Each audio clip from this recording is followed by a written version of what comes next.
good morning, good afternoon, or good evening, depending, of course, upon when you consume your media. Thank you so much for joining. I am Menelik Fernandez, the host of Run It Back.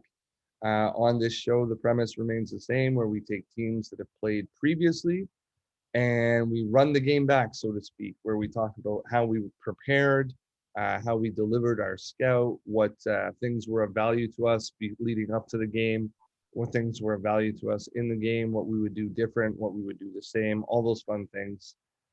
Today we are doing a game that happened in 2019, so we're going back a little bit, but it is actually our first state championship game where we're taking a look at Bishop McGuiness from North Carolina versus Henderson. And we are very, very fortunate to have Coach Josh Thompson joining us today, the head coach of Bishop McGuiness. Coach Thompson, if you give me a second, I'm going to do my best to try and have a warm welcome for you here. First off, thank you so much for joining. Coach Thompson is the head coach of Bishop McGuiness, as I said, since 2014. So 17 years with the program. He's also the program director and creator of the North Carolina Spartans, very renowned AAU club, since 2008. As prior to that, was an assistant coach with I think I've got this name incorrect. I think uh, my auto text changed it. I'm assuming. Sorry. Is it Back Ridge Military Academy? Oak Ridge Military. Oak Ridge. Yeah, I thought it was Oak Ridge. I don't know why that changed. I'm sorry. Oak Ridge Military Academy. Please forgive that. And of course, was also a student assistant at UNC Greensboro. So Coach Josh Thompson, thank you so much for joining me. It's a real pleasure to have you on this morning. Welcome. Yeah, thank you. Totally my pleasure. And I'm humbled that you asked me to be on and looking forward to talking with you. Hey, I'm looking forward to it as well. As I said, our first championship game at the high school level. If you could give us a little bit of background of the caliber and the structure of high school basketball in North Carolina. Give us a little bit of background of this particular game, please. Well, as far as North Carolina goes, we feel like high school basketball is played at a very high level here. There's a lot. We've got 4 levels of public schools and then 4 levels of private schools. And Right. then there's a ton of independent schools as well. And the situation with our particular school is we are a small Catholic school. So we're a private school, but in North Carolina, a parochial, non-boarding parochial school is able to play in the public school association. So we play in the 1A classification here in North Carolina in the public school classification. Love it. Okay, so let's talk about this championship game during what I would assume is like a championship tournament type weekend. I don't have your overall schedule. How much time do you have between games? When do you know that this is the team that you're going to play? And how do you go about starting your scout during that time frame? Yep. So the state championship, the tournament in North Carolina for the public schools is kind of just like the NCAA tournament. There's 64 teams. Oh, wow. The layout is a little different. You play the first 3 rounds on Tuesday, Thursday, Saturday of one week, and then you have a few days to prepare, and you could play any day during the next week for the regional tournament, which would be 2 more games. Like for us, it was a Tuesday and a Thursday the following week. And then after your regional final, you have 1 week to prepare for the state championship game. So you really have about 4 or 5 practices from the time where you win your Final Four game to where you actually tip off the state championship game. So a week to prepare. You got a lot of time, probably too much time. In a way. For everybody who's strapped for time, I think maybe they're looking at you saying, I'd like some of that too much time for sure. Yeah. It's just the stress of it and thinking about it and waiting on the game. For me, that's the as a coach, that's the toughest part. You know, we obviously love the time on the court and being able to watch film, but to some degree at that point in the year, it's just, let's play. Yeah. Oh yeah. So walk me through that week. When do you start your scout? What goes into your scout? Is it a paper copy? Is it film? Is it all done by one coach and then they come together? Just give me you guys' process. What are you guys doing? Yeah, it's really unique in that when it starts, we started trying to get film on the bus ride back after the regional final on the Saturday before. So, as soon as we won, we get on the bus, we're headed back to our school. We're sending out text and calling guys that we know that may have played these guys before, trying to get film so we can watch them. And, with our network, we're able to get some film, and all of our coaches watch it. At the time, we had 5 coaches on our staff, and we've actually have 2 former players that are coaching in college now, and some former assistants. So every film I got, I sent it out to everybody, like everybody's word that I wanted and that I trusted, and asked them to watch it and give me their thoughts on it. So a lot of people watch. So the first couple of days is just kind of watching film and gathering ideas from everybody. And then our coaching staff really tries to narrow it down and just get maybe 1 page for our team. Yeah, I know we don't really believe in giving them all the information because we don't think they can take in everything. Right. But we just try to give maybe the top 5, 6 players kind of an overview of what the team tries to do and how we're going to attack them. Love it. Do your players also get film, or is that reserved just for your coaches? Yeah, no, we send film out, and we always like for them to at least get their eyes on them a little bit, but we don't clip it out or anything. Just at the high school level, it's just kind of tough with some of the time constraints, and most of us are working full-time jobs Right. outside of coaching. So you're limited a little bit as far as the time goes there, but we do send the film to our players so they can get eyes on the other team. Love it. So as a coach who's coached high school and college and AAU myself, you glossed over a little part, making it sound easy, I suspect, which is actually kind of difficult when you're saying, you put your feelers out, you used your network to capitalize on getting film. How many games are you looking at getting type deal from that network? Would you guys only be watching them once, twice, up to the 5 out that some people would say? What are you able to actually get from your network there? Yeah, it was interesting with them in that they were a new program. They were in a situation where they started their school about 7 years ago with middle schoolers and added a grade every year since Okay. then. So they played in a charter school conference, and this first year that they made the state championship game, they were a bit of an unknown. So Right. a lot of at that point in their program, a lot of people didn't know who Henderson Collegiate was or whatnot. Not that they weren't good, they were really good, but they were just kind of an unknown a bit. And their schedule was not as beefed up, excuse me, as it is now. So some of the games that they played, they won by 50, 60 points.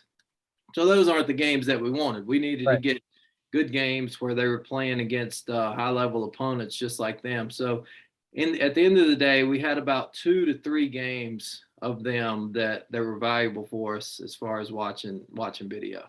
Love it. And then when you are watching for yourself, like you mentioned, all the people that you trust were involved in the process, your entire coaching staff was involved in the process. When you're watching for yourself, what weighting do you give to like actions like blobs, slobs, ATOs, all that kind of stuff versus the personnel and the breakdown of their characteristics, their traits?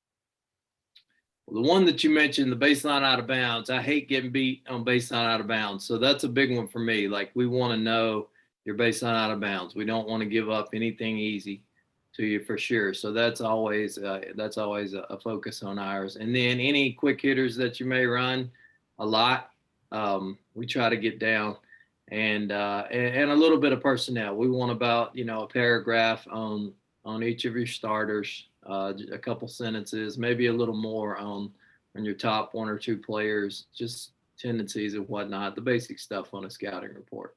Right. Love it. It's interesting that you mentioned baseline out of bounds because forgive me, I'm losing my voice, it seems. But for me, that's a big pet peeve of mine, to get beat on a baseline out of bounds as well.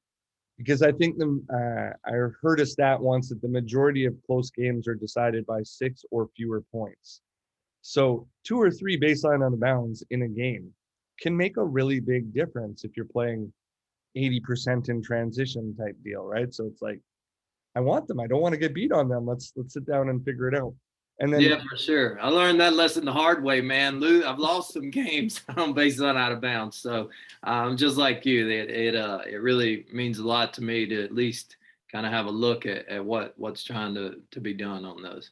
for sure. And then as far as excuse me, as far as the breakdown of how you're delivering this stuff to the guys, you mentioned they do get a report. It's about one page. They do get some film. How are you guys coming together and creating that for them? And what are you, I'm sure the ultimate decision is yours as to what goes in, but how are you deciding which things are more important than others as you go through everything? We're fortunate in that now our staff has been together for a couple of years. And then one coach on our staff actually played for us when we won our first state championship in 2009. He's an Oh, assistant wow. coach now. So that's a really cool thing to have him. And he kind of knows how we do things and how we have done things. But as far as the format goes and how we get it to our players, we give it to them 2 times. We give it to them on paper so they can see it and hear it from us. And then we also walk through it out on the court. That's probably a lot like everybody does it, but uh, we try to narrow down the most important information, like I said, in the little nuggets we want to give them, and then just kind of repeat it 3, 4, 5 times throughout the week, and hopefully it sticks. Even if it's just a little bit, a little part of it sticks. We feel like it's going to be beneficial for us. Love it. And then you mentioned you had the week of build up here. Seemed like it might have been a bit long. Let's go from general to specific. What sorts of things did you identify as advantages for this game, if you can remember? And how did that translate into what you were walking through on the court during that week? As far as advantages go, it was not a whole lot different than throughout the year, throughout each season, in that our school, we don't usually have the most athletic, overpowering teams. That's not kind of a strength of the guys in our program.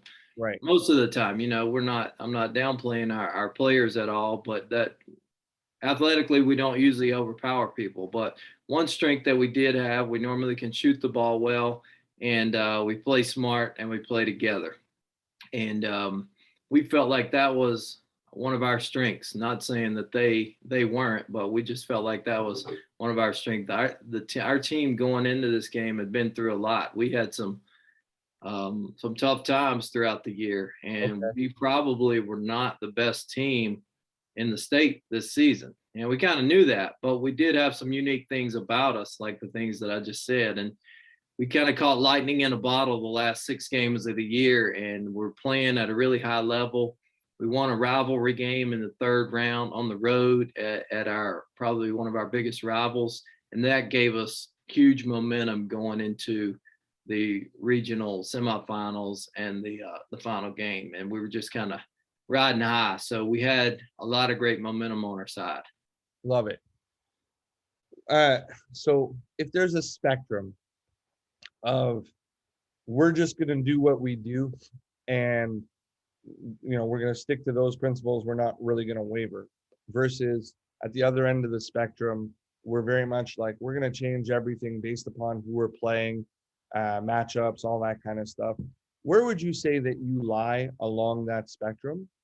And how, again, does that tie into what you walk through in that week leading up to a game?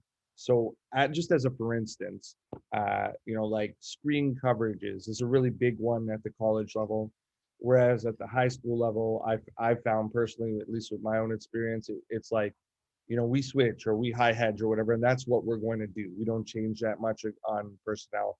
How does that sort of lead into your preparation process when you think of this spectrum? Yeah, that's a great question.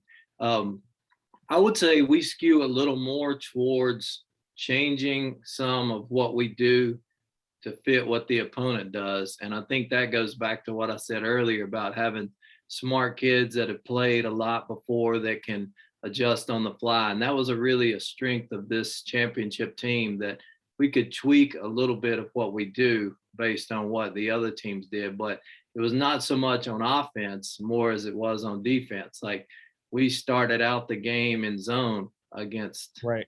Henderson, but we were not. That was not we. I don't think we started any other game in zone throughout the whole year. So and I don't know if that's a strength or a weakness, but we've kind of skewed toward changing how we play defensively a little bit each game based on the opponent that we're playing. And again, that goes back to the IQ and the experience of our players. Love it. I actually do have that first clip in the video portion, so we could probably walk through that a little bit as well. Mhm. But in terms of things like pace of play, how many to the glass, do these things change as well based upon the team that you're playing, or do you kind of have like a built-in style that you would say is yours characteristically of who you guys are? Overall, I'd say that our philosophy, I always say, and a great high school coach in the area told me this one time how he used to play, and that always stuck with me. He said that if they want to walk, we want to run, and if they want to Right. run, we want to walk. So Love it. I would say overall, we kind of try to play at a medium pace. We do try to get out on in transition a little bit, get some easy baskets. And again, that's another lesson I learned the hard way. With some seasons, we always want to walk it up, walk it up. Well, we don't get any easy baskets there, and I think to win, especially at a high level, you gotta sneak some easy baskets in there. And I think one of the best ways to do that is getting out in transition, maybe getting some layups. But I would say we change it up based on our opponent a little. And so for you personally as a head coach, you have your game plan, you finally get to the game, and at what point do you divert or stay with what your original game plan is? This is kind of a subjective question, of course, but it's always interesting to hear the different coaches' point of view as to like, this isn't working because it's wrong versus this isn't working because of execution or something like that. So like, what am I going to stay with or go away from at this point? What sort of is your hot button when you have to identify these things? Man, it's so funny in this particular game, and this is kind of one of the reasons I sent it to you. And it's funny that this happened in on the biggest stage in the state championship game. We got down, it was either 14 or 17 points in the first half. And what we were doing, it was just not working. We couldn't get any stops. We couldn't get anything going on offense. And I remember a conversation just standing with my staff at a timeout and just thinking, well, what do we want to do?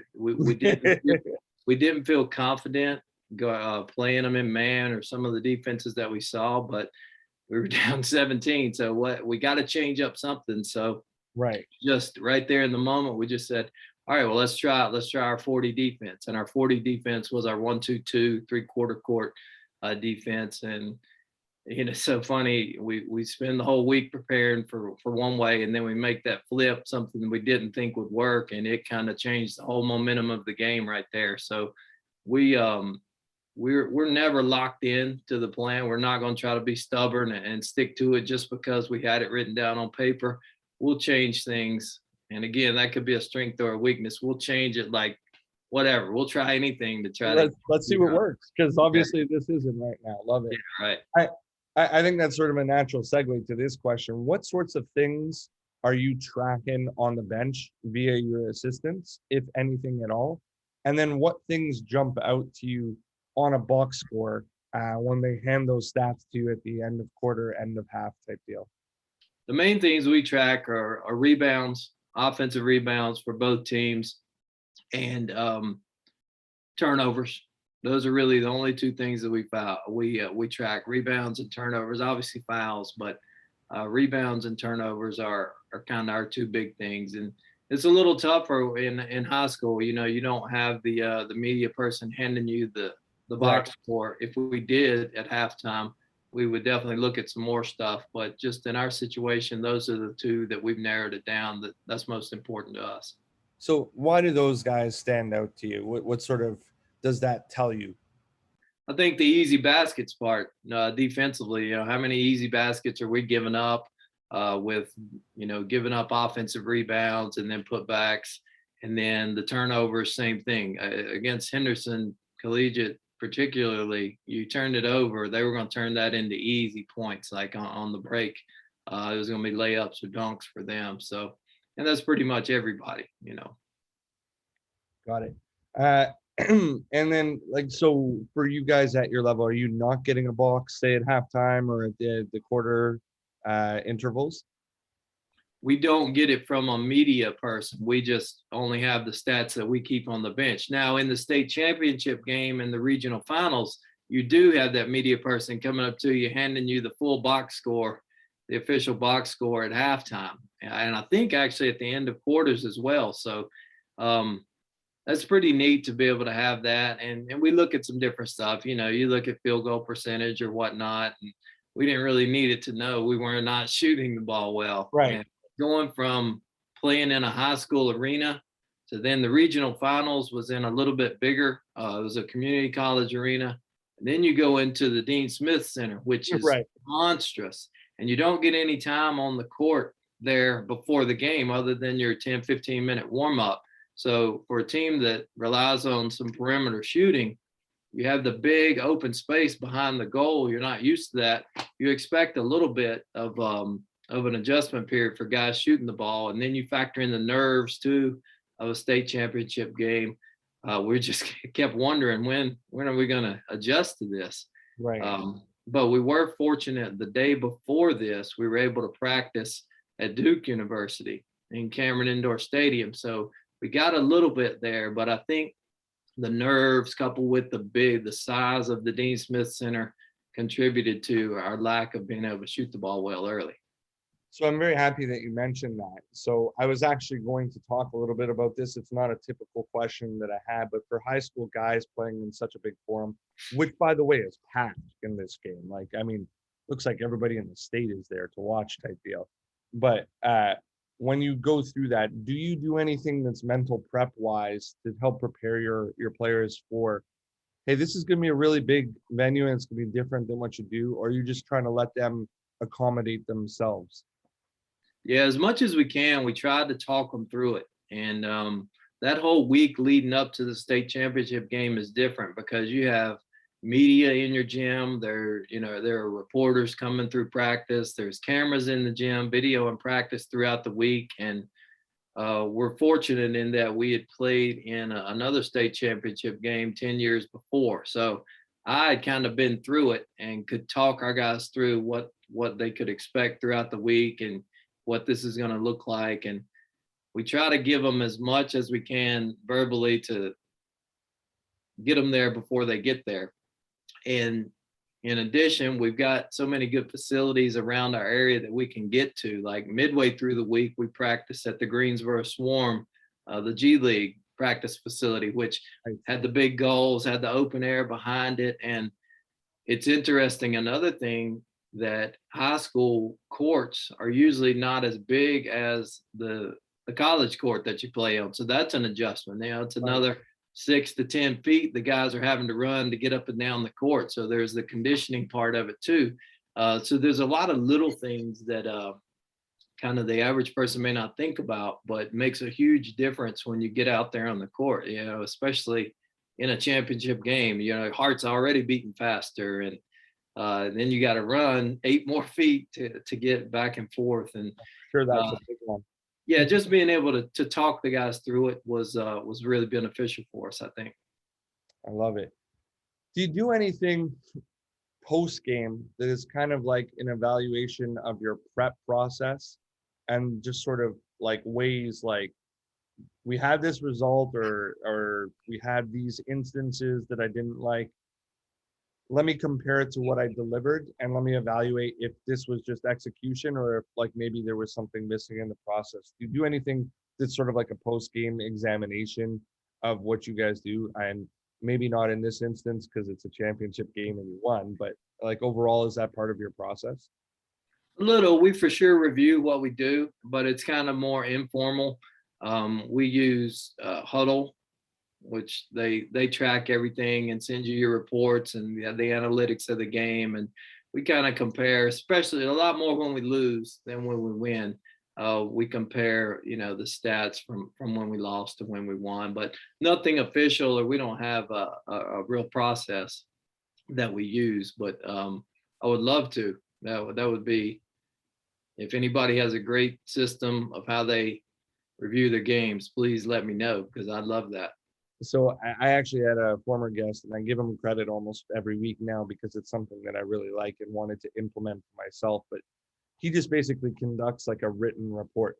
So he'll take like his pregame scout, and then he'll take like the final, and he'll, uh, in that part right after where you're ripping the band-aid off and the game is still fresh type deal, he just really sits down and like jots down things that he thinks later on this would be of importance to me. I want to remember it.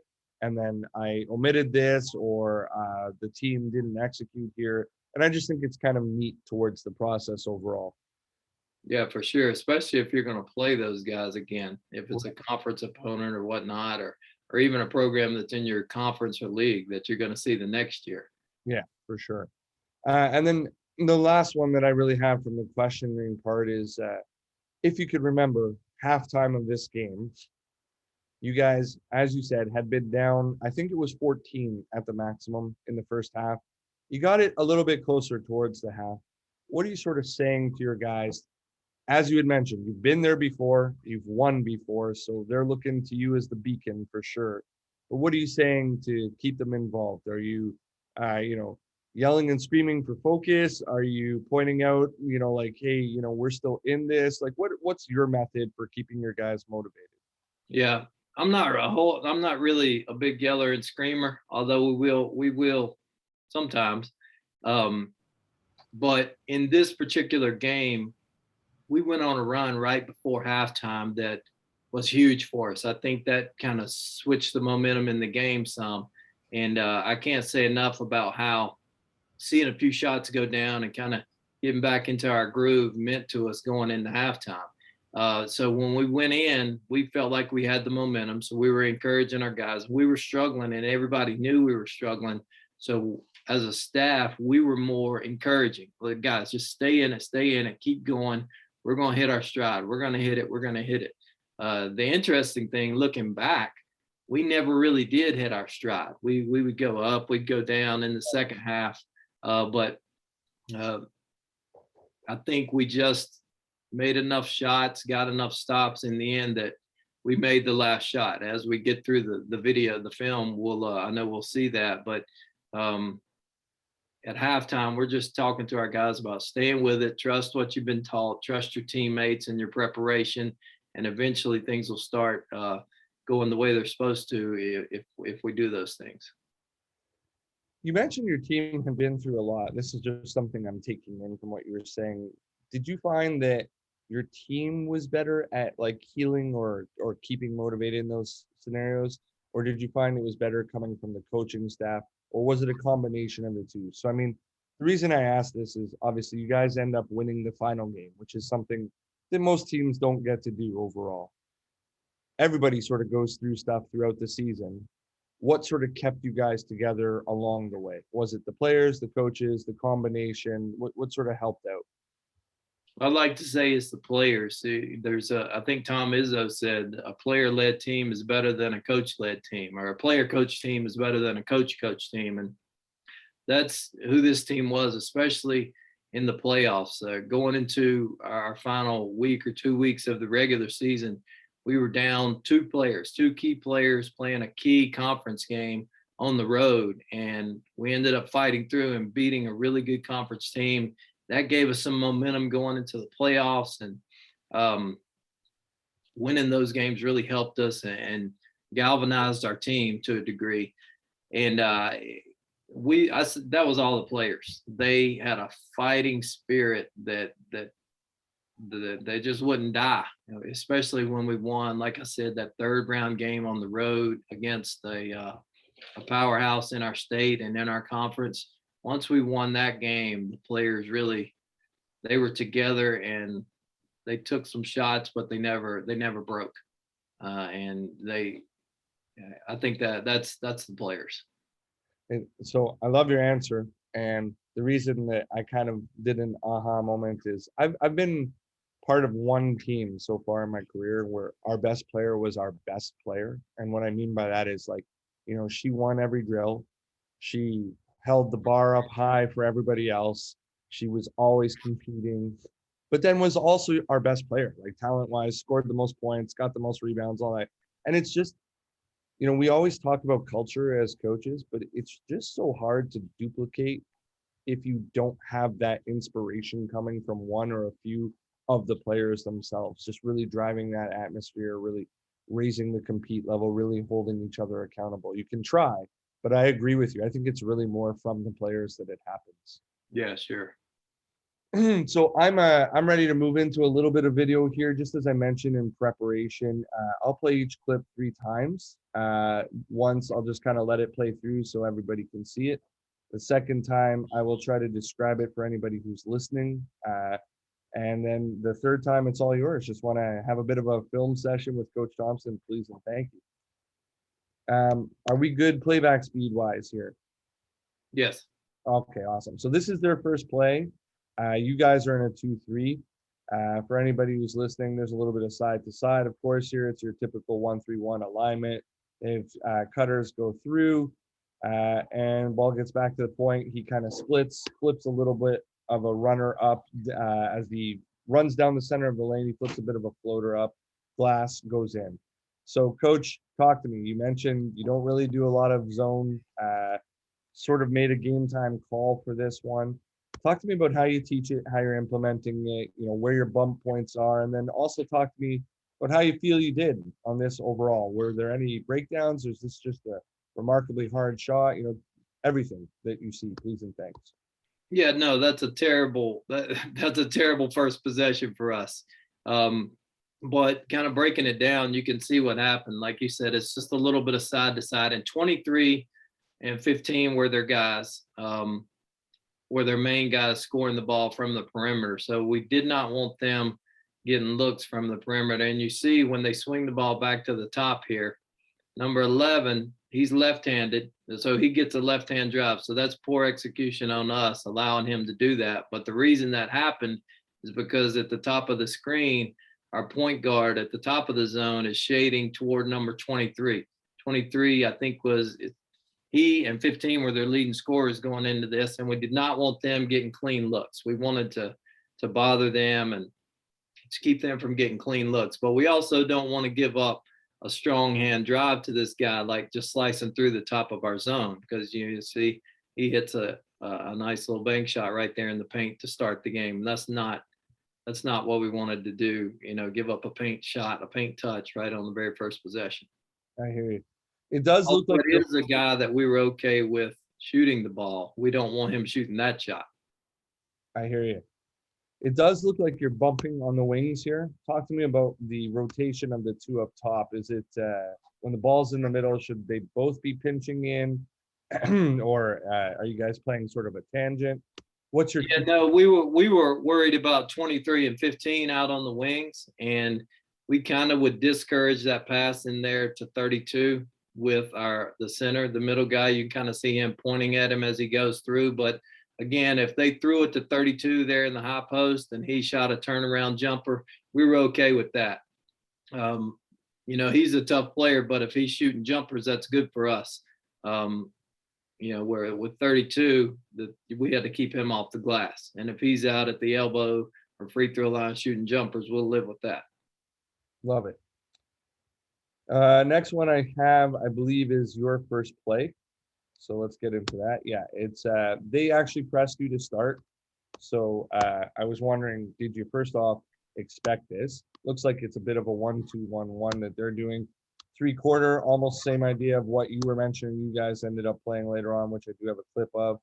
You guys do get it over, and then once you get it over, looks like you got all the time in the world here. I didn't see a shot clock at any point. So you get into the empty side, the reverse. Looks like Euro ball screen continuity to me. Second side, and then you get the little high-low pass for a drop-off. So walk me through. Is any of your Euro ball screen continuity scripted? Are you just looking for the best option? Are you ignoring the first side entirely? Talk to me about the press, all of the fun things that you see in here, please. Yeah, well, the press, yes, we expected the press. Everybody's going to press us, especially to start the game. So we kind of knew that was coming, and we had seen it all year, and we had faced pressure before. We had good guard play. We did a good job handling it, breaking the press, and I don't know that they were trying to trap out of it as much as it was just a little token pressure. But then when we got into the half court and they had to guard us in man to man, going into the game, that's what we wanted, because we felt like, okay, if we can get this into a half court game and run our sets, execute our stuff, we're going to be fine. And we felt really good after this first play with, like you said, the European ball screen. We got it from Lace and Perkins, and we had the height and the size to where our bigs, when they caught it on the perimeter, look for each other. And you see it worked really well this first time, getting that high-low between our bigs.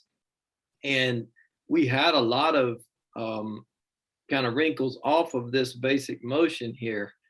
But as we got into the game and we tried to run our quick hitters, their team, their staff had done an excellent job of knowing what we were trying to get out of our stuff. Like, they took away so many of our sets in the half court. They knew where we were trying to throw the ball, who we were trying to throw it to, and they took it away. And as we got into the game, it was less about us being able to execute our sets and more about our guys making plays rather than running plays, which is always what a high level game turns into. You got, your players have to make plays and not run plays. And Sure. I thought Henderson did a great job of taking away our sets, even though they got confused a little bit on this first one. If the game as a whole, they took away our execution in the half court. Love it. So I got a couple questions about your answer. Do you said that every team was going to press you, so you were expecting it. Do you think that actually worked towards your advantage as the season went along? Like, you did mention you have good guard play, but do you feel that they just adjusted to the pressure and it became second nature to them? I think they've always been pressed their whole lives, and it doesn't really scare us. Our guys play AAU against more athletic, bigger, stronger, faster guys, kind of from middle school on. So Right. They've seen this before. They know how to handle it. They don't panic. And we reverse the ball a few times. If we don't turn it over initially, we're going to be fine. Right. And then as far as the ball screen continuity, like you said, they've started limiting certain looks later on. This does look like a bit of an error. Excuse me, an error here on this second ball screen. It looks like two come up to the man on the wing, and then you guys just kind of get to slip into the basket.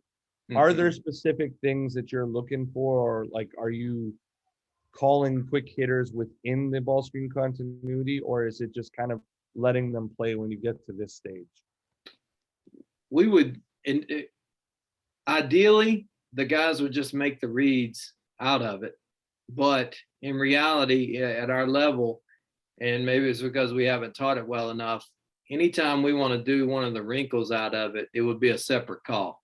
And okay, even though it would kind of look the same until we got to the wrinkle part, we would try to make that call from the bench. And do you have any sort of minimum side or minimum pass requirement that you have within it? Or if I come down first side and on that empty ball screen, I can reject and get to the basket. With Coach Thompson, that's okay. I can reject and get to the basket, and that's what we're doing. Yeah, we don't have a hard and fast rule, but we do try to stress and say we don't want to shoot it on the first side, obviously. Right. But I also don't want to put our guys in a box. If it's on the first side and they can rip through and get a layup, then they got the freedom to do that. But unless it's a layup, we don't really want to shoot it on the first side. Gotcha. Next one is a simple one. I put it in here twice. Actually, this is one that I ask every week. People kind of laugh at me that the question happens every week, but I think it is a good question, that it sort of leads into the state of mind of your coach, and it sort of lets you get a vantage point of what's okay. So, I mean, obviously there's debates about shot spectrums and analytics these days, but transition threes for you, coach, yay or nay? Absolutely. I was a shooter and I loved, I love the three. It's probably been to our detriment some too, but we've also benefited from it as well. This is not the greatest shot in transition because our feet are not set. We're leaning a little bit, and that's a tough catch and shoot right there. But as a rule, the transition three is a definite yes for us. I'm thinking of one coach in our league who would laugh at this question, asking, "Do we shoot transition threes?" But yes, we do. We shoot a lot of threes, and like I said, it's been a strength of our players shooting the ball. And the guy that shot that one, number 11, there, he was one of our top shooters that year. So even though I didn't love this shot right there, he had the green light to shoot, and we don't. If you got the green light, we want you to let it go in transition. So I'm going to ask you to elaborate on two parts from your answer there. The first one is he would laugh as in like absolutely not for him, and he thinks that it's silly in this point of life, or just absolutely yes, it's always a transition three for him as well. Yeah, he'd say, "Ha ha, you asking if Bishop is okay with shooting transition three?" Yeah, he always clowns me that we shoot so many threes. There's one in the chamber always, is what he's saying, right? It's Yeah, all yeah, ready yeah. to go. And then the other part of it is you mentioned this guy is a green light shooter, so I'm assuming there is some sort of hierarchy or breakdown as to who has the green light. How do you achieve that with Coach Thompson? What is it just in season play that you're saying, okay, yes, you can shoot those kinds of shots, I trust your judgment, or are there certain players that you're like, that's probably not your game, we should be looking at not doing that any longer?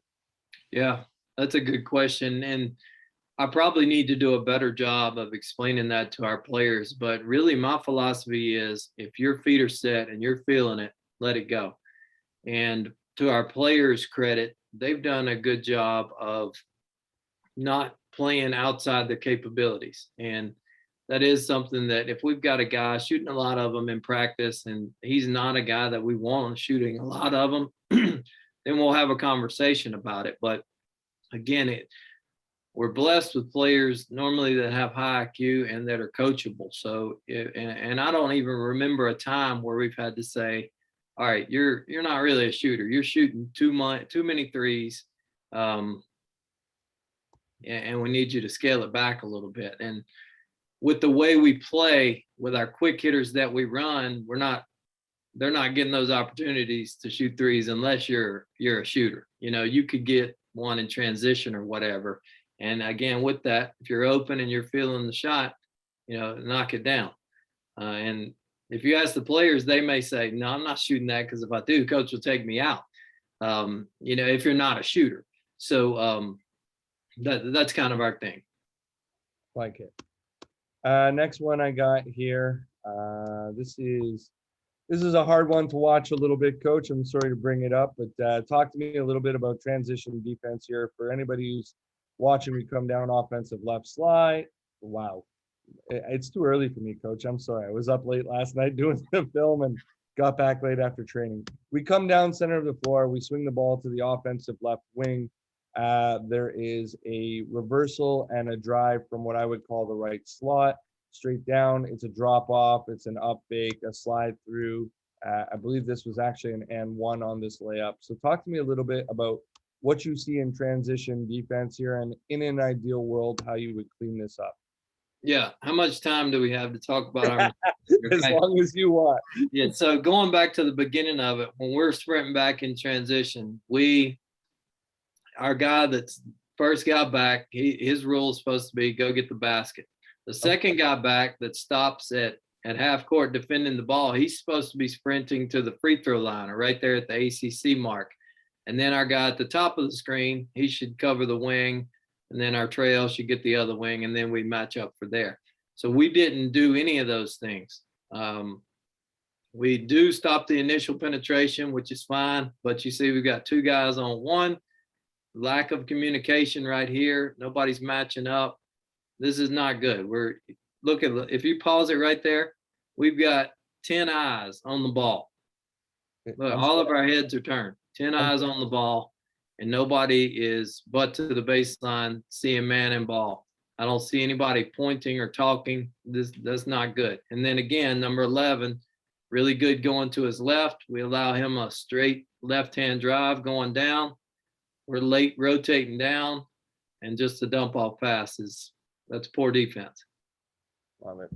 In an ideal world on this, right at this point here, who is the gentleman who's going? Is it this gentleman, or do you not care as long as there's communication type? No, we care. The help should be coming from the guy standing in the middle of the paint right now. We want to hold on that shooter, 23 over in the top, on the top of the screen. We're trying to hold on him, but Right. that's a freshman right there. He's caught in between, so he just kind of jabs at him. But the help should come from the guy standing at the C right here, number 3. I don't know if you can see his numbers, but he's kind of standing at the free throw line right now.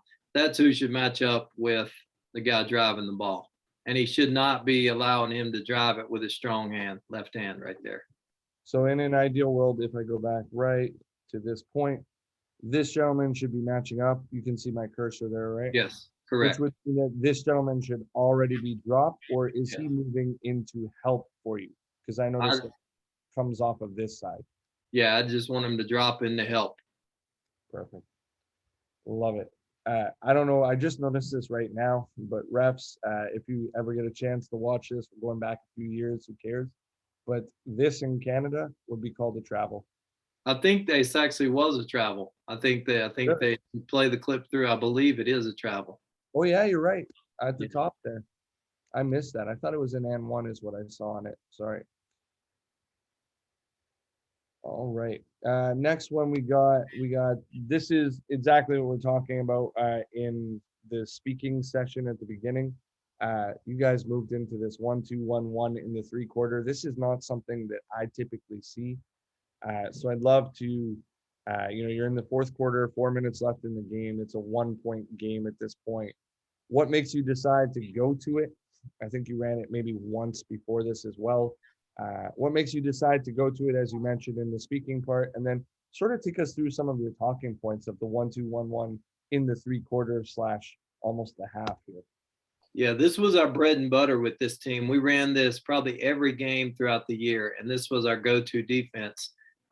Just because we do things in the half or 3/4 court, because I don't feel good full court pressing. We talked about our athleticism and things like that, and I don't feel good full court pressing, but I do love trapping around the half court line, because against the bad teams, you get a lot of turnovers. But Right. against the good teams, like you said, it's a little bit of a different look and a little unorthodox, and guys are having to catch the ball in strange places. And then you've got right there, you've got the sideline and the half court line that they've got to deal with. And you pivot out, maybe you step on the line, and it's an out of bounds or a backcourt violation or something like that. So with this particular team, speaking about our team, this was a great defense for us because we had a little bit of length at the top with 31. He played the top of our defense here. And then the guy in the middle of the floor at the free throw line, he had a length also. Both of those guys are about 6'4", 6'5". And then the guy in the back, he could get 8 inches above the rim. So great athlete in the back. And we had 2 smart players on the wings that really knew how to play and move and rotate. And this just became one of our best defenses, and our guys believed in it, which is a big key, them believing in what we do. And this helped change the tide of the game also. For sure it did. I would agree with that. Would you say that you're aggressively trapping for steals and deflections, or is it really just to try and slow them down, make them make errors? It's a good question, because it's a little bit of both, especially around the half court line. We're being a little more aggressive with our traps. Like I said, on the sideline and around the half court line, we're really trying to trap you. But when it gets down past about the top of the key, it becomes more of just a contain. And what we try to teach our team is, if you see an opportunity to go trap, then go do it. But other than that, we're just kind of rotating through, trying to make a guy shoot the ball in a place where he's not used to shooting it. And this was I think he made this shot right here, if I'm thinking about the play. And this was a tough shot for us to take. No, Yeah. freshman. No, he didn't make that one. He made one at the end of the third quarter from that very same spot that man gave them some momentum after I thought we had played good defense. Number 11 played really well this game, and credit to him for being able to make the shot. But kind of that, if we had to pick our poison, we would rather number 11 be shooting the ball than number 23. And to 11's credit, he made the shots this game. Love it. You did sort of mention that when it gets down below the free throw line, it's more of a rotate and contain. When you have your three players up top, the two that are trapping and the one that's sort of on the rim line, shooting the gap, knifing passes, talk to me about the rotations when the ball goes over. Like, what are you doing with the 2 1s in the back? And then how are the 3 that are technically beaten at this point supposed to fill in? Yeah, and it depends. And I don't remember which particular one we were in right here, but sometimes we would stay in our traps, like going to double team after the ball passed the top of the 3-point line, after it got below that. Sometimes we would stay in it and just kind of keep trapping everywhere. And other times we would match up in man-to-man out of it. And that, I think that's kind of unique, but it's something that we practice every day when we do this, and it's been effective. And I think that's what we were trying to do out of this one. I can't tell though, but if you look at our guys, each person does kind of almost get a man out of here. Yeah, it looks like me as well. Yeah. So and this is actually not bad for us. And it did look like to me that a lot of your guys match up very well without a whole lot of communication, almost as if they're anticipating the next rotation throughout this game. So credit to you, because it looked like they found their matchups pretty easily and were able to rotate. Yeah, we got a good defensive clip there finally. So then as I mentioned, I threw in 2 here. Still the same option for you, coach. Transition threes, yay or nay? Because this is a big shot at this point in the game. So we're under 4. You guys are down 1. And you're just sideline out of bounds in the backcourt. We advance the ball, offensive left slot, and he lets it fly, knock down. You guys go up 2. Are you still okay with that at this point in the game? Or does it change based upon time and score and this guy's swinging for the fences?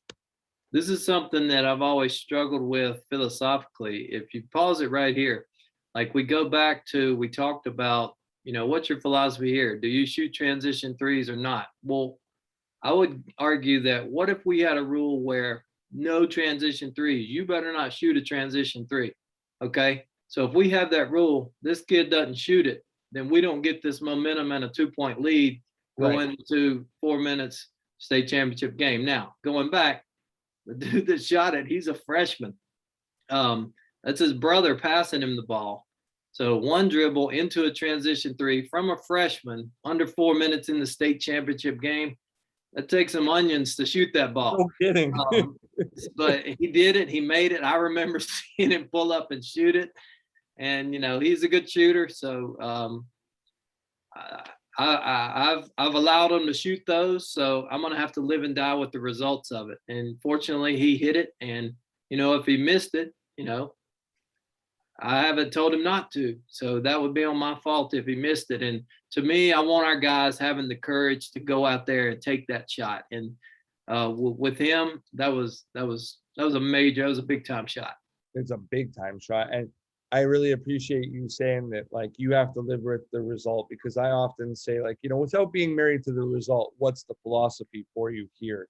And I still find that a large percentage of coaches are married to the result, and like, that's a good shot if he makes that, and it's not if he doesn't. And I'm like, well, that just causes confusion for your players. I mean, at the end of the day, what are you going to do there? Right. So baseline out of bounds for you guys. We are tied 50-50. It's at the 2-minute mark. I believe, if I'm not mistaken, this was also ATO. Talk to me if this is one of your normal play calls and you were going to live and die with the result, or if you saw something here. For anybody who's listening, basically it's kind of, I wouldn't really call it a line formation, but 2 at the elbow, 1 right at the block charge circle, 1 at the point.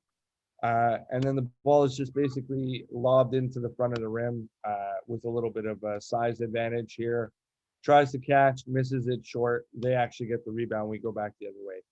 Talk to me about options within this set, if this was exactly what you were looking for, and are you fine with living with the result even though it's a miss? This was brutal because tied with 2 minutes to go, and we're actually lined up wrong. 11 goes early. We're supposed to be more of in a diamond formation, so 11 should be over here on the C, kind of on the opposite elbow, and he goes early. And this was our set that we did all year. We had 2 different reads out of this that we did out of this diamond set, and then we had the lob that we do here. So we knew our matchup there. We were planning on coming out. We've told the guy taking the ball out of bounds and then the one under the basket, we've told them, anytime you want to do this, just make eye contact and throw it up there, because we usually did have a size advantage there, just like this. But it was brutal because we had done this so many times throughout the year, and it was just an easy basket, and it's perfect. As it's floating to him, I'm thinking, okay, we got this. We got a 2-point lead. Yeah. Then he left it short, and he's killed himself ever since because of that, because he made that shot so many times. And it was a great execution. It was a great pass. We just got a little tight and missed the shot. But he made up for it later in the game. Number 11 did, with a huge block down the stretch. So if you don't throw it right in, what do you guys get into out of this diamond formation here? Yep. Well, we got 11 coming off, and then we would have the guy that actually catches the lob. He's going to set an up screen for the man coming down from the top, and then he's going to come off a pin down for the guy on the ball side elbow. I don't know if that makes sense talking through it, but we would get 11 a 3-point look out of it, or we would get big man slash into the basket. Let me see, just for my viewers, if I got this right. We got him coming out. Yep. And we've got this. Up screen. And then you said a pin down coming off of this elbow. So is this correct, if I got this right? Where he just screen the screener. You got it. Yeah. Awesome. Once in a while, I'm okay on a chalkboard, Yeah, that's great. Awesome, love it. This next one is a defending clip, and as you mentioned, these guys on the wings were their better players and their scorers. I think you guys got caught twice on these rips to the baseline from the side here. So it looks like you guys are in a man. It does look like you're kind of overcommitted towards the help lines, like really in the gap. We get a swing type action. So through the slot to the wide wing, number 23 just rips, goes baseline. Looks like your help is a little bit late and doesn't really want to take the charge. Clean it up for me. If you pause it when he catches on the wing, okay, right here, we're okay with all of this to this point, even the drive by 23. Like, that's fine. He's driving with his weak hand. That's fine. Now, our guy under the basket does a poor job of sliding over to take the charge. We're getting what we want. Somebody driving to the basket with his weak hand. But our help is late coming over. He doesn't get outside the paint to meet him. And that's a comical attempt at a charge right there. But again, that's a bad play by a good player. He's a really tough player, but it's not good help. And 11 doesn't rotate down like he should. So that's kind of our mistakes there. So I want to ask you 2 questions about your rotations. I guess they're kind of one. So in an ideal world, I'll make this red just because it gets a little easier to see. He's coming. And I talked about we're okay with the weekend drive. Our initial closeout and contain is poor too. Like that, he's got too much momentum going toward the basket. We don't do a good job guarding the ball initially either. Right. Gotcha. I'll back that up for a second. Sorry, just so we can see what you're talking about. Here we go. He kind of looks like he jump stops and overcommits on his closeout. Yeah, that's a poor closeout. So getting into the help the helper type principles, basically we have the one gentleman coming to help, and then I've put in the arrow for the help the helper. Yeah. Would this gentleman have 2 in your rotations? Would that be correct? Yeah, we would just want him to drop down to the ACC logo and where he can kind of play both. And then the second closeout, would it be this gentleman? So like whichever pass he makes, this guy is going to first and then he goes to second. Is that the way that you would do it?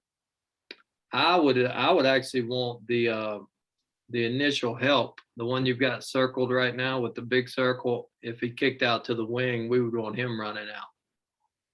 Okay, so first closeout is here, and then second closeout is this gentleman going out.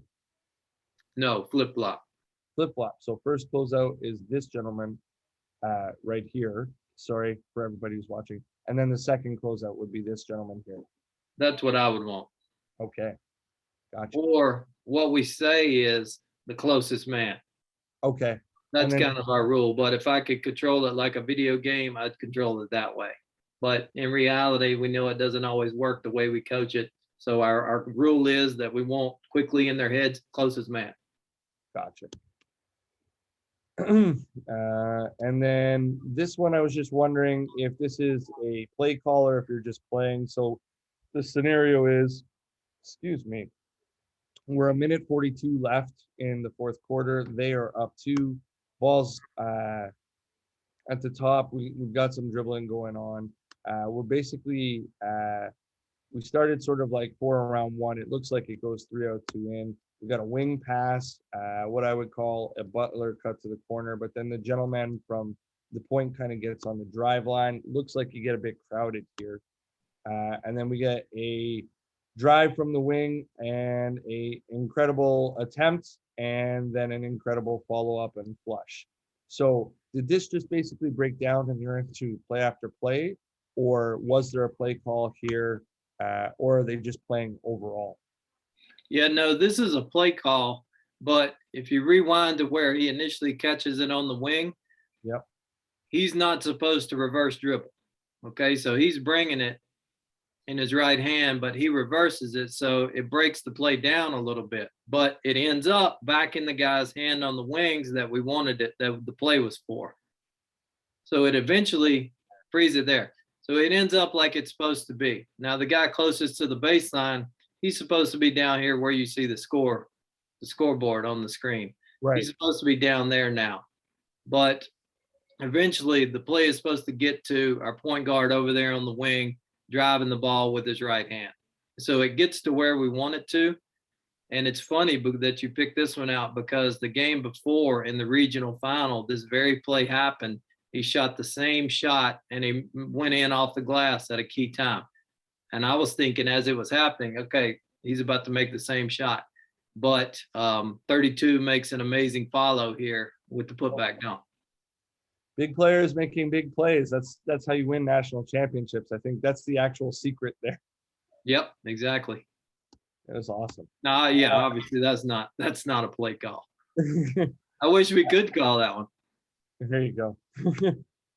So this is one that I felt was tough to watch, and I'm wondering sort of what your thoughts were on the bench. This is sort of like a walling up concept that I wanted to talk about. Ball gets swung to the offensive right slot. There is an away screen, which is rejected. Give me 1 second. We got somebody in the waiting room here. Apologies.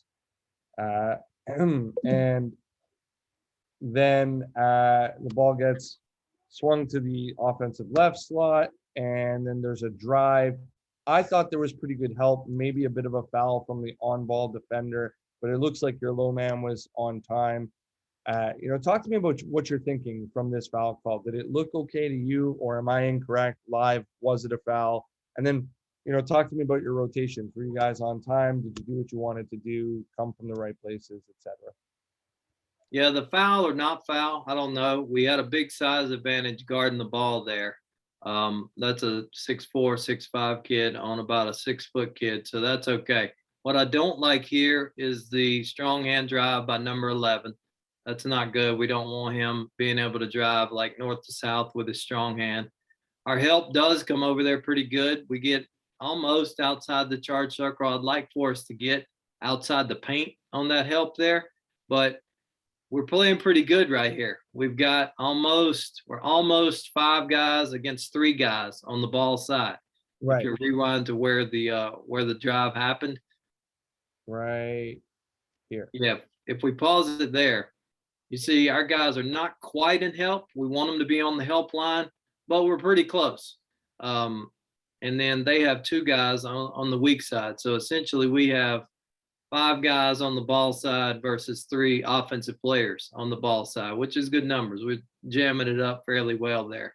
And we didn't help off of 3 too much, the corner shooter, which we never want to do that. And our player is fronting number 23 under the baskets, which is good. I'm okay with this. And then you said you never help off of ball side, off of your corner shooter. There is a bit of a dig. What is sort of like your teaching concept there? Do you want them to already be in position so that they can one-way close? Or do you want them to stunt and then recover? Or do you want them doing nothing and just really hugging type deal? Yeah, number 11 right here, I'd like to see him down in stance better than what he is. He's kind of standing straight up. Right. And if anything, I just want him kind of maybe to fake trap at the guy, like I think you called it a dig. I would just want him to fake it and to maybe make the ball handler hesitate a little bit, kind of play some cat and mouse with him. Love it. And then we start getting really interesting here, right? So you, forgive me, I'm really sorry about my voice today, everybody. This is an entry you used often, sort of a play that you used often. You guys are down 1, we're at the 1 minute mark. So here's your entry. It's a forward, just sort of, I'd call it like right where the slot meets the wing, right at the 3-point line. And then when you enter, you guys bring your corner over top. You've had this action a bunch of times throughout the game, got lots of various things out of it. Don't get anything here, so we just get an up fake, a blow by, and a monster flush. So are we a play call or are we just playing? And then did we make the right read? And are we in play after play here, or did you want to get to this specific guy? Yeah, no, that's a perfect execution of the play. The only thing that was funky here was he's either supposed to front pivot or reverse pivot, and I don't know what he does here. Right. But this is something that we drilled every day at practice, those front pivots and reverse pivots from the elbow. But he turns kind of funky, but if you pause it when he faces up, I love to see this because they kind of have a mistake a little bit on hugging the defenders out there. And they're probably doing that because they knew our guys could shoot the ball. So it opens it up for a strong hand drive by a really good player, really good athletic player going to his right side. Like there's nothing in front of him. 23 bites on the head fake a little bit. 32 slides over to help just a little bit late. And geez, what an athletic play to be able to put this ball down and in a shot blocker's face. Like that was an amazing play. Yeah. And as a coach, how do you stay calm and focused and not be a fan for a moment? Is there not a moment where you're like, oh man, I think we have a chance here? Yeah, I'm going through that in my mind. We may look calm on the outside, but we're all sitting over there like, wow, did that just happen? For sure. Big players making big plays. So defending, and then this one, as I said, there were 2 plays where we get, this is just an unfortunate bounce. So we have a drive from the offensive right corner. It hits somebody on the through pass, and then we get it back out to the offensive left corner. And then here we go, similar type situation, baseline rip, and the help comes sort of from a strange location. I think he gets fouled on this one is what ends up happening. Doesn't make the layup, but he goes to the free throw line and makes 1 of 2, if I'm not mistaken. But talk to me again about this closeout and where your help is coming from and the seal of the help and your rotation, all of that. Yeah, on the initial drive, I'm feeling good because we say our guy takes the contact right to his chest, and we see that there's a loose ball or a fumble or whatever, and we're thinking, all we got to do is dive on that ball and we're winning the game. It goes right back to him. So we're kind of broken down from there, and that was probably a foul there. And then they pass it out, and again, it's a poor closeout, but at least he's going to his weak hand.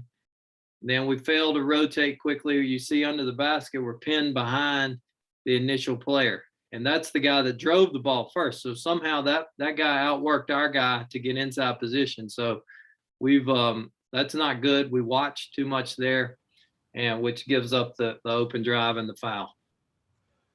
Can you talk to me a little bit about your closeout concepts? In an ideal world, how should this player close? Are you influencing in one direction? Are you a chop your feet, hands high guy? What are you teaching? Yep, we're going out. I don't really care if they go one hand high or two hands high, but he's supposed to run out to his.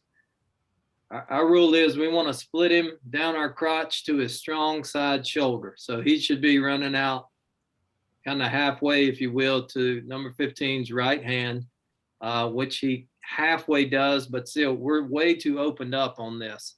And we don't have a high hand. So it allows a strong drive, even though it is weekend. This guy, he's a Division II player and really tough. You get him going to the basket, it's not good. Nothing good can happen for us out of this. So it's a poor closeout, and our defense is broken down, so the help's not there at all. So as I said, he makes one of two. You guys come down with about 30 seconds. You move it around a bit, and it doesn't really look like you get anything out of it. So you go out on the limb and you call the timeout. Talk to me about what you're saying to your guys in that timeout. And then this ATO that you drop, which is a line formation that it starts with. Are you only giving them the offensive side, or are you giving them both offensive and defensive scenarios at that point? No, the one thing we said is take the last shot. We are kind of take this last shot. And this is the line said this is something we had done all throughout the year. This is nothing new. We just wanted to get the ball into the backcourt and take the last shot. But it's interesting, this last possession here, normally we would have a set that we go to. We're running a set here. In this, like I said earlier, this team, Henderson, had done such a great job taking away all our sets. We didn't have anything in our pocket that we were going to run, and we didn't want to call any of our sets because we felt like they would know it and take it away. So what we wanted to do was get it to one of our guys that we would want taking the shot, and then we wanted 32 there in the short corner on the drive for a dump off, and we ended up getting the ball to the guy that we wanted, and right there, that's who we wanted. We were trying to spread the floor for him and have 32 available for a dump off, but they do a good job guarding it. And we get it to our point guard, who makes such a great pass off of this little slip to the goal. What a pass that was. And if you see it from another angle, you can see how difficult that pass was. He's going to his weak hand, throwing it through traffic. And once we got it in 32's hands with the little dump off there, it was that's good. We'll always take this regardless of result. With him going to the basket, that's our best athlete, and fortunately he gets fouled. So the only question that I have, so just for anybody who's listening who doesn't get a chance to see the play, as we said, it's a line set. The gentleman in the back of the line ends up getting the ball. We attack middle of the floor. There's going to be a top or high ball screen. It gets rejected. We aren't able to turn the corner. Point guard comes for it. Now the ball's up top. Just like Coach Thompson said, there's a bit of a slip out and a dump off. He gets fouled on his way to the basket. My question to you, Coach Thompson, this is something that I really noticed. On right about here, when your point guard's getting the ball and there's the slip out happening, so I'm playing it in slow motion here, and we get two to the ball, your top corner man has lifted above the free throw line, which places a lot of stress on this help defender here. Is that a good player making a good play? Is that something you've worked on and it's one of your concepts in your ball screen? Or did he just sort of did you call this out and say, this is what we're looking for? No, he probably didn't even know what he was doing. We go in this situation like there's 5 seconds to go in the state championship game. This is for all the marbles, and these guys are 17 years old. So I don't say that to clown him, although I do a little bit. We didn't have a set. Like all of these guys on the court and on our team, we were disciplined in our sets. We did what we were coached to do. We have no problem with them here. But going out of this timeout, we were just, let's spread the floor And like you've said a couple times, let's let a player make a play here. And that's what happens right here. And so the guy sliding up out, he may have seen something. We've never talked about it because he's a smart player. He may have seen something, but you see his defender's got his head turned. So he may see that is the back of his defender's head. So maybe he is just sliding up to make himself available for a pass. But to answer your question, it was not something by design. Right. Okay, so then here we get into the controversial part. So he makes one of these two. It's the first one. And then you guys go to the bench. There's a timeout. There's 0.7 seconds left on the clock. And some coaches are vehement about not doing things that could potentially have you lose the game. Other coaches are, this is 94 feet with 0.7 seconds. I'm going to miss this free throw. Obviously, you guys opted for the second option here. We missed this free throw on purpose. What did you say to him about doing it? What did you tell your guys about like defending for those 0.7 seconds? And I mean, obviously perfect execution. How did you feel when you saw it coming off the rim and the heave? Yeah, the first thing we said was don't foul. Right. We put our big guy on the line. We didn't want him to foul or step over the line.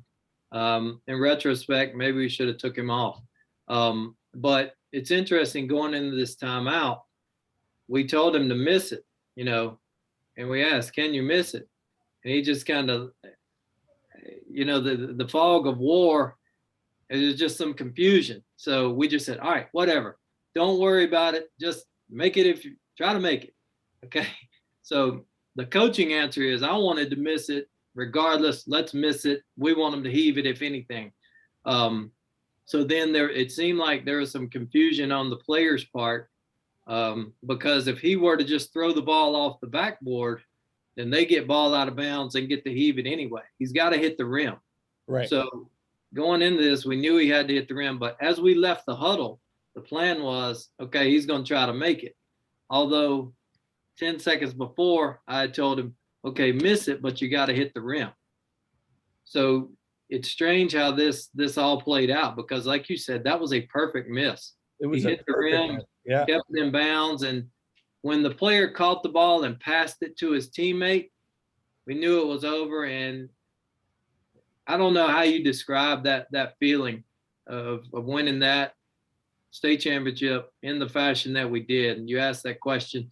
I don't know how to describe that. It's just the amount of relief you feel, number one, that it's over. You came out on top. I'm sure you've won games like this before. It's it's your emotions rob your brain of the words you're trying to use to describe it. No, coach, I've never won a game on North Carolina's floor for a state championship. Yeah, no, right. I think that one is actually beyond me so far and may continue to be because this is quite an achievement. It's very interesting to me that relief was the first thing that you said you feel. That's an interesting emotion. And I'm sure for all of these gentlemen, they felt it a little bit too, but this is just an incredible thing to have been part of. My sincere, just like, wow, tip of my hat to you, sir. This is a great one for you. Thank you. That's all I got in terms of video. It was a remarkable game, and thank you for sharing it with me and allowing me to do it on Run It Back. And just overall, I'm very, very happy to have been able to sit down and spend some time with you. Apologies for my voice this morning. I think maybe it's too early for me, but I was able to get through it. And for any of the coaches who tune in and listen, etc., I hope you continue to find value in such great coaches such as Coach Josh Thompson and the Run It Back series. I really appreciate you guys taking the time to listen. Any way that it can be better, continuing to improve, please let me know. And Coach, as I said, I have nothing but gratitude. Thank you for sitting down with me. Yeah, man, thank you for having me and going through that. It was fun to relive some of it and talk through it, and keep up the good work. I appreciate that. Thank you. I'm going to stop the recording there. Hang out for a minute or two if you don't mind, and let's chat.